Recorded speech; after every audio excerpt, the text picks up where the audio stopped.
Welcome back to my channel கதையும் நானும். Friends, இன்றைக்கி நம்ம பார்க்க போகிற டிஷ் என்னென்னு பார்த்தீங்கன்னா கேரட் அல்வா. ஸோ தீபாவளி இப்போ ஸ்பெஷல் ஸ்வீட்டில் நம்ம பார்க்க போகிற டிஷ் கேரட் அல்வா. ஸோ இந்த டிஷ் எப்படி செய்யணும், இதுக்கு தேவையான பொருட்கள் என்னென்ன அப்படிங்கிறத பார்க்க வாங்க வீடியோக்குள்ளே போகலாம். ஃப்ரெண்ட்ஸ், கேரட் அல்வா செய்கிறதுக்கு தேவையான பொருள் என்னென்னு பார்க்கலாம்.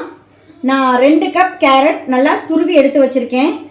ஸோ 2 கப் கேரட்டுக்கு 1 கப் சர்க்கரை, ஒரு 4 ஸ்பூன் நெய் எடுத்து வச்சுருக்கேன். ஸோ இது கப்பில் அளந்தா 1 கப் கரெக்டாக இருக்கும். ஸோ 2 கப் கேரட்டுக்கு 2 கப் பால் எடுத்துருக்கேன். முந்திரி, நான் ஏலக்காய் கொஞ்சம் சுகர் போட்டு பவுட்ரு பண்ணி வச்சுருக்கேன் நான். ஸோ அண்ட் தென் கலருக்கு லைட்டாக colour powder. So colour powder உங்களுக்கு விருப்பம் இல்லை அப்படின்னா நீங்கள் போட வேணாம். அண்ட் தென் கேரட்லேயே டெல்லி கேரட்னு இருக்குது. ஸோ அந்த டெல்லி கேரட் நீங்கள் யூஸ் பண்ணிங்கனாலும் நீங்கள் கேரட் அல்வாவுக்கு கலர் யூஸ் பண்ண தேவையில்லை. அது ஒரு சின்ன டிப்ஸ். ஸோ நம்ம இப்போ பேன் பற்ற வச்சுக்கலாம். மேக்ஸிமம் அல்வா செய்கிறதுக்குலாம் நீங்கள் நான்ஸ்டிக் பேன் யூஸ் பண்ணிங்க அப்படின்னா அல்வா நல்லா ஒட்டாமல் உங்களுக்கு வர்றதுக்கு நல்லா ஹெல்ப்ஃபுல்லாக இருக்கும். ஸோ பேன் ஹீட் ஆகிட்டுருக்கு. ஃபஸ்ட்டு நம்ம கேரட் அல்வா செய்கிறதுக்கு முன்னாடி நம்ம என்ன பண்ண போகிறோம் அப்படின்னா, ஃபஸ்ட்டு நம்ம முந்திரியை நெய்யில் வதக்கி எடுத்துக்கலாம். ஏன்னா நம்ம ஒரே பேன் யூஸ் பண்ணிக்குவோம், இல்லாட்டி நம்ம 2 பேன் செய்கிற மாதிரி இருக்கும். ஸோ அதுக்கு ஃபஸ்ட்டு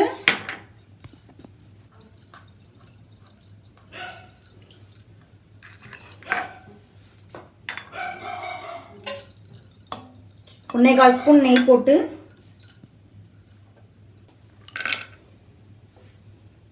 முந்திரியை வதக்கிக்கலாம்.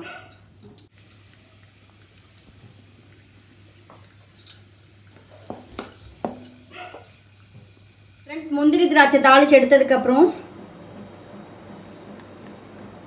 2 ஸ்பூன் கீ விட்டு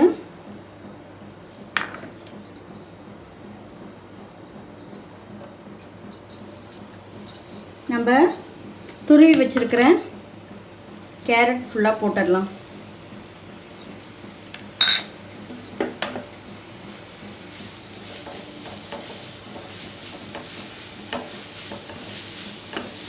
கேரட் நல்லா வதக்கிக்குங்க. கலர் கொஞ்சம் சேஞ்ச் ஆகணும். அந்த கலர் சேஞ்ச் ஆகிற வரைக்கும் கொஞ்சம் வதக்கிக்குங்க. ஃப்ரெண்ட்ஸ், கேரட் பாருங்கள் ஓரளவுக்கு நல்லா வதங்கிருச்சு. ஆரஞ்சு கலர் லைட் எல்லோவிஷ்க்கு சேஞ்ச் ஆகிடுச்சு. ஸோ இந்த டைமில் நம்ம என்ன பண்ணணும் அப்படின்னா, நம்ம எடுத்து வச்சுருக்கிற பாலை இதில் ஊற்றணும்.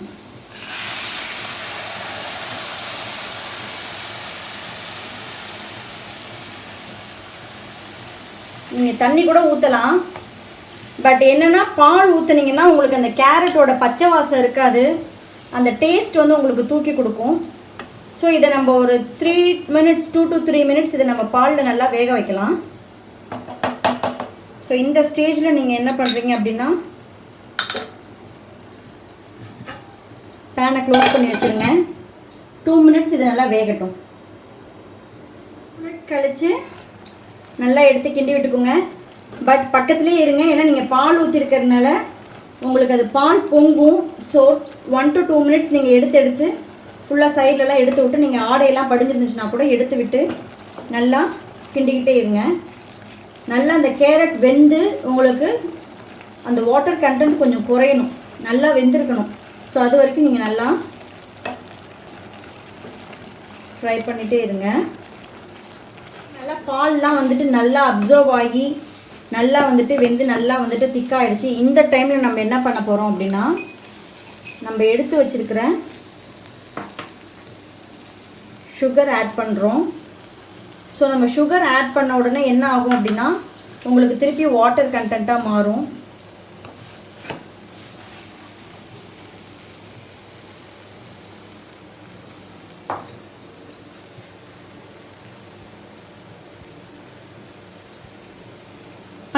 அப்படின்னா கொஞ்சம் வாட்டர் கண்டென்ட்டில் மாறும். ஸோ இந்த டைமில் நீங்கள் நல்லா கிண்டிக்குங்க. இப்போ நான் என்ன பண்ண போகிறேன்னா, ஒரு பிஞ்ச் ஏலக்காய் தூள், லைட்டாக நான் ஃபுட் கலர் ஆட் பண்ணுறேன். ஸோ அந்த கேரட் அல்வாவுக்கு ஏற்ற கலர். ஸோ லைட்டாக ஆட் பண்ணிக்கோங்க. நீங்கள் ஒரு வேளை பேஸ்ட் யூஸ் பண்ணுறதுனா பார்த்து யூஸ் பண்ணுங்கள். ஏன்னா பேஸ்ட் நமக்கு ரொம்ப லைட்டாக ஆட் பண்ணாலே கலர் நல்லா டார்க் வந்துடும். மேக்ஸிமம் ஃபுட் கலர் யூஸ் பண்ணாமையே கொடுங்க வீட்டில் நீங்கள் சாப்பிட்றதுக்குன்னா. ஸோ பாருங்கள் நல்லா கெட்டியானது இப்போ நல்லா தண்ணி வாட்டர் கண்டென்ட்டில் சேஞ்ச் ஆகிடுச்சு. ஸோ இதை நீங்கள் நல்லா கிண்டிக்கிட்டே இருங்க. ஸோ இப்போ கொஞ்ச நேரத்துக்கு ஒரு தடவை நீங்கள் என்ன பண்ணணும் அப்படின்னா இதில் கிண்டிக்கிட்டே இருக்கணும், அடிப்பிடிக்காமல் பார்த்துக்கணும். ஸோ சுகர் போட்டு ஒரு 2 மினிட்ஸ் ஆகிடுச்சு. நல்லா கிண்டிகிட்டு இருக்கப்போ இந்த ஸ்டேஜில் நம்ம என்ன ஆட் பண்ணணும்னா லைட்டாக ஒரு சின்ன பிஞ்ச் அளவுக்கு நம்ம சால்ட் ஆட் பண்ணுறோம். ஏன்னா நீங்கள் எந்த ஸ்வீட் செஞ்சாலும் நீங்கள் சால்ட் ஒரு பிஞ்ச் ஆட் பண்ணிங்கன்னா தான் அந்த ஸ்வீட்டோட இனிப்புத்தன்மை நமக்கு தூக்கி தரும். ஸோ நம்ம இப்போ இதில் கொஞ்சமாக கீ ஆட் பண்ணிக்க போகிறோம்.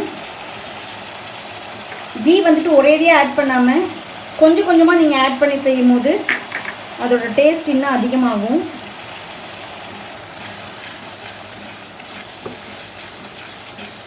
ஒரே டைமில் ஆட் பண்ணுறதுக்கு நீங்கள் 2 to 3 டைம்ஸாக மாற்றி மாற்றி நீங்கள் கீ ஆட் பண்ணிக்கோங்க. ஸோ இப்போ இன்னும் ஓரளவுக்கு கொஞ்சம் ட்ரையாக இருக்குது. ஸோ இந்த ஸ்டேஜில் நம்ம second time ghee 1 spoon add பண்ணிக்கிறோம். ஸோ நமக்கு நார்மலாக அல்வானாலே கீ தான்.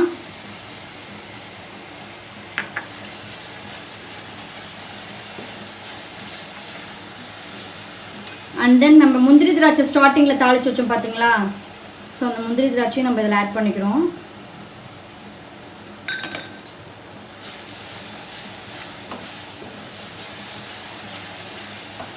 ஆல்மோஸ்ட் 90% ரெடி ஆகிடுச்சு. இன்னும் லைட்டாக ட்ரை அவுட் ஆகிடுச்சு அப்படின்னா நம்மளோட சுவையான கேரட் அல்வா தயார். ஸோ நம்மளோட கேரட் அல்வா ரெடி ஃப்ரெண்ட்ஸ். இங்கே பாருங்கள், நல்லா பாருங்கள், நல்லா ஒட்டாமல் நல்லா இப்படி பெரட்டி பெரட்டி வந்துச்சுனாலே நம்மளோட அல்வாவோட பதம் ரெடி ஆகிடுச்சுன்னு அர்த்தம். ஸோ சுவையான கேரட் அல்வா தயார். அந்த கீலாம் நல்லா வெளியே மிதக்குது. ஸோ கொப்பளிக்கிறது உங்களுக்கு நல்லா தெரியும்.